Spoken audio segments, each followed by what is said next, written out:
commencer quand même par boire de l'eau parce que c'est extrêmement important. Extrêmement important. Excusez-moi. Ça commence bien. C'est effectivement quand on est rapide, eh bien on fait pas mal de bêtises.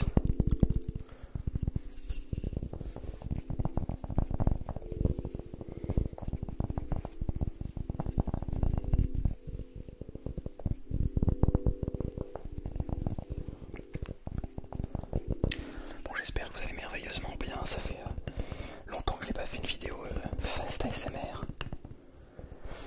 Ça fait vraiment extrêmement longtemps que j'ai pas vraiment pris l'habitude de parler très rapide. C'est vrai que c'est des choses que j'ai laissées de côté.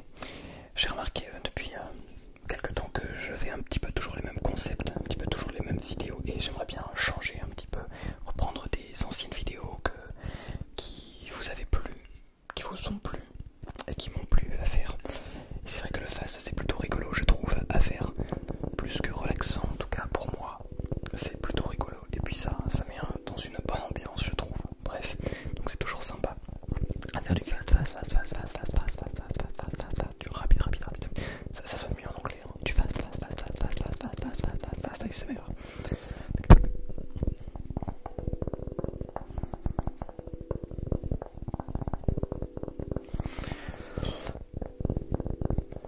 Pourquoi est-ce que je fais moins de fast ASMR? C'est vrai que quand j'entends fast ASMR, je pense aussi au contenu court, au contenu rapide, au contenu un petit peu fast food, comme on aime bien les appeler.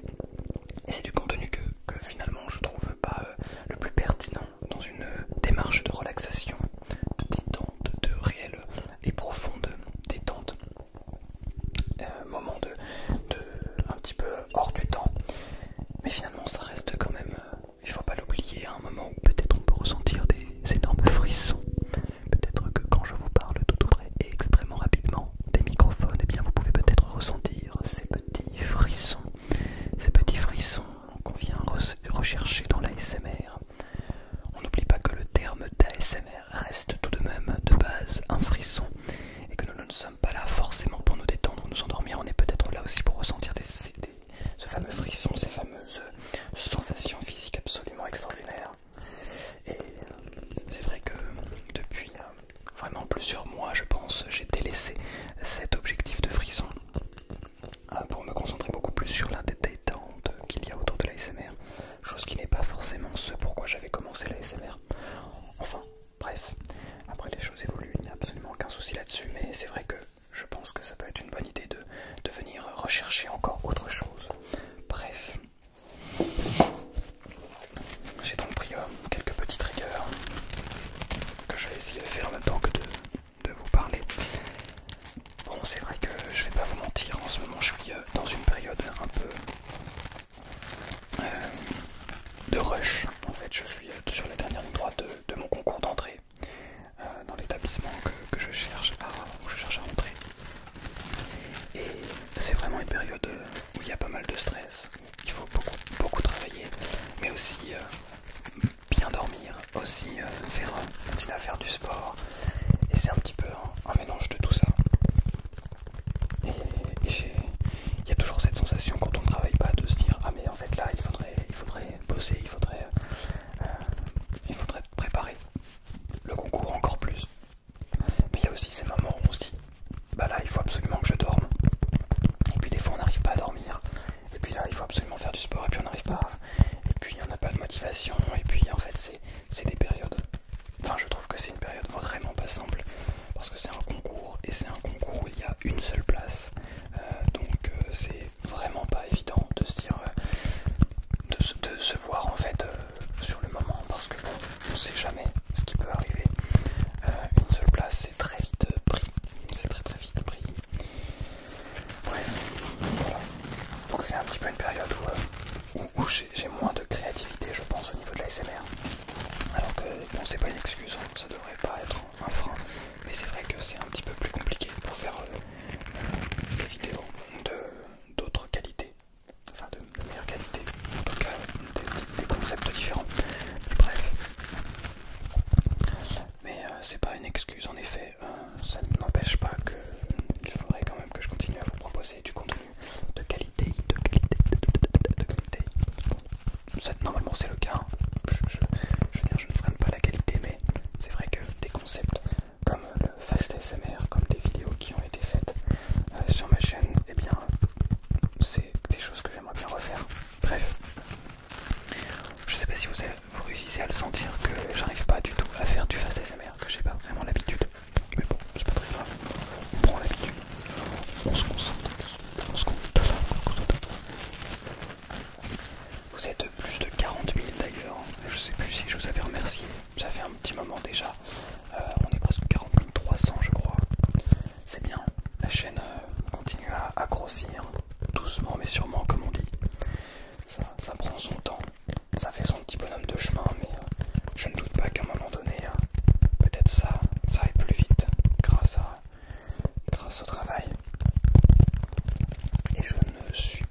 les shorts et les TikTok, les contenus courts peut-être.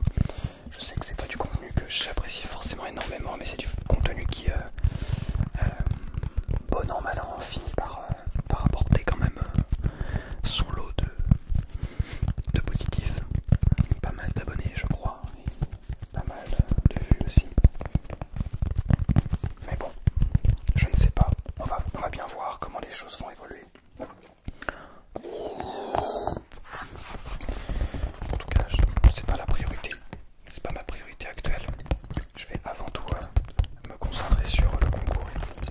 On va voir, c'est dans un mois.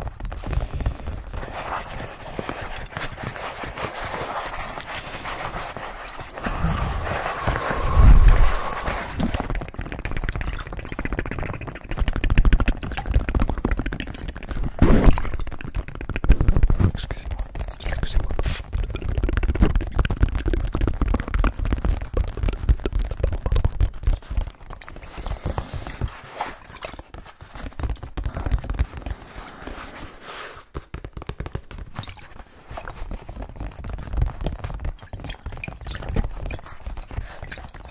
C'est intéressant, je suis en train de lire en ce moment un livre de développement personnel, Comment se faire des amis, de Dale Carnegie. C'est un roman, enfin plutôt un livre de développement personnel très très intéressant. Ça parle de la communication, comment parler aux gens, comment entre guillemets, il le vend comme ça, comment obtenir ce que l'on souhaite des gens, des autres. De la manipulation finalement. Non, justement, il dit que ce n'est pas de la manipulation, mais au contraire, la communication sincère. Bon, c'est évidemment nuancé avec tout ce que l'on sait actuel à côté. Bien sûr, il ne faut pas prendre. Ouais, ça c'est un petit conseil, mais c'est pas évident. Quand on lit un livre de développement personnel, qu'on écoute une vidéo ou quoi que ce soit d'ailleurs, essayer de prendre seulement ce qu'on a à prendre et ce qu'on veut prendre. C'est quelque chose de pas forcément évident. On se dit qu'on va prendre tout ce qu'il y a, mais parfois il faut quand même pouvoir faire le tri et pouvoir intégrer peut-être certains des conseils, certaines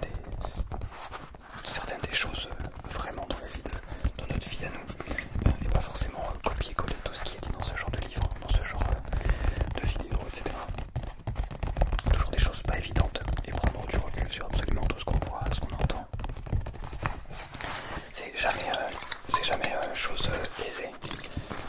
Parce que c'est vrai que prendre du recul sur tout, parfois on s'y perd un petit peu dans nos pensées, un petit peu dans nos émotions, dans pas mal de choses, et il faut être capable de synthétiser tout ça et de se dire alors qu'est-ce qui est bon à prendre, qu'est-ce qui est moins bon à prendre, etc. Bref, en tout cas ce sont des petits conseils comme ça.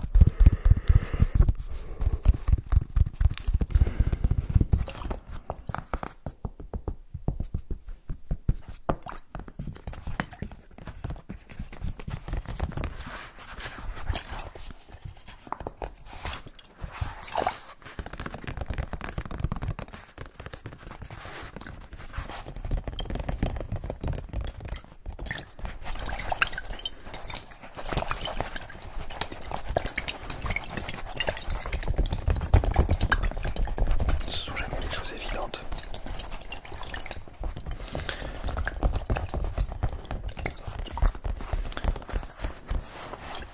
J'ai regardé aussi un petit peu, enfin de temps en temps je tombe sur des gens qui font leur première vidéo sur YouTube. ASMR. Leur première vidéo ASMR. C'est vrai que il y a pas mal de gens qui se sont lancés sur YouTube, qui se lancent assez régulièrement sur YouTube dans le domaine de l'ASMR depuis plusieurs années. Moi le premier il y a 3 ans. Et ça marche bien. C'est toujours agréable de voir quelqu'un de nouveau, je trouve, sur YouTube. Dans le domaine de l'ASMR, ça a toujours quelque chose d'un petit peu authentique. Et bien souvent justement, enfin, on remarque finalement cette authenticité. Est-ce que c'est vraiment de l'authenticité ou parfois du plagiat? Pardon, excusez-moi. C'est-à-dire que parfois on ressent quand même les motivations de la personne. On ressent qu'il y a un peu cette envie de faire des vidéos l'ASMR parce que ça marche, parce que ça fait des vues et parce que ça rapporte de l'argent. Ce qui n'est pas vraiment vrai parce que ça rapporte pas énormément d'argent. Mais les gens le savent pas forcément. Et c'est vrai que c'est très intéressant de voir ceux pour qui c'est authentique et qui vraiment essayent parce que pourquoi pas. Et puis et ceux qui ont vraiment cette fibre, vous voyez ce que je veux dire, cette envie de vraiment redécouvrir un petit peu les choses simples du quotidien, le plaisir, des sons, des odeurs, de ce que l'on voit, de ce que l'on ressent, du toucher, etc. Et ça c'est vraiment merveilleux, je trouve. Je trouve que c'est merveilleux.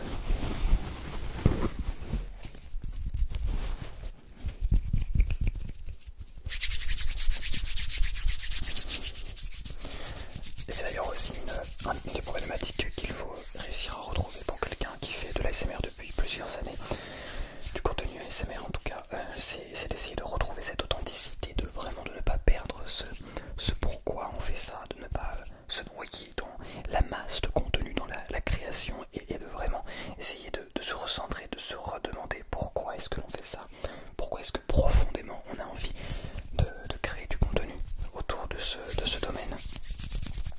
C'est des choses que j'essaye moi-même de me poser, que je ne réussis pas forcément toujours des questions auxquelles je ne finis pas toujours à avoir de réponse d'ailleurs, mais j'essaye en tout cas le plus possible de me poser les questions dans tout ce que je fais d'ailleurs, parce que je crois que c'est important d'avoir une raison.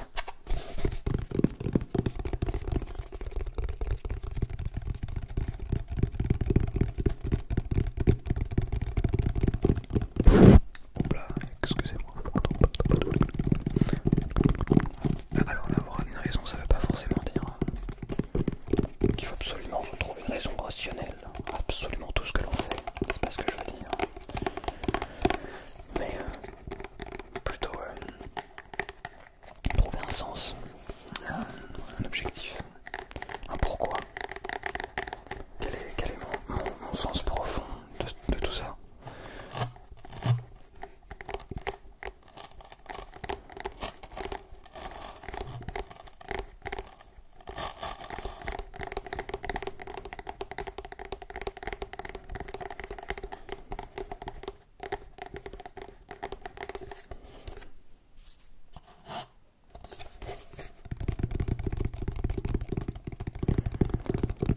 C'est pas toujours évident. Ça demande toujours une introspection, de se retrouver face à soi-même. C'est difficile de se retrouver face à soi-même. Vous ne trouvez pas? Ça demande de s'observer, de s'analyser tel que l'on est vraiment, si l'on est qui l'on est vraiment. Ce qui n'est pas toujours le cas malheureusement. Il y a toujours une partie de nous qui n'est pas nous-mêmes. Enfin, il me semble, ce n'est pas forcément le cas pour tout le monde, mais généralement, être capable de faire ce travail, l'introspection sur soi-même, c'est quelque chose d'absolument merveilleux, je trouve, qui malheureusement n'est pas développé. Alors il peut l'être dans un certain cercle, mais de manière générale, il est peu développé. Les gens ne prennent pas le temps de s'intéresser à eux-mêmes, de comprendre qui ils sont, de vraiment aller vraiment beaucoup plus loin dans cet aspect, je dirais peut-être un peu spirituel, sans parler de religion. Je parle absolument pas là de croyance, mais je parle vraiment de cet aspect spirituel de ok, qui suis-je, qu'est-ce que je veux, quels sont mes projets dans la vie, et est-ce que je peux en apprendre plus sur moi, qui est-ce que je suis sincèrement, qu'est-ce qui me correspond le plus, etc. Essayer de vraiment reconnecter avec soi-même, prendre du temps avec soi-même pour discuter avec soi-même. C'est des choses que je crois très peu de monde font.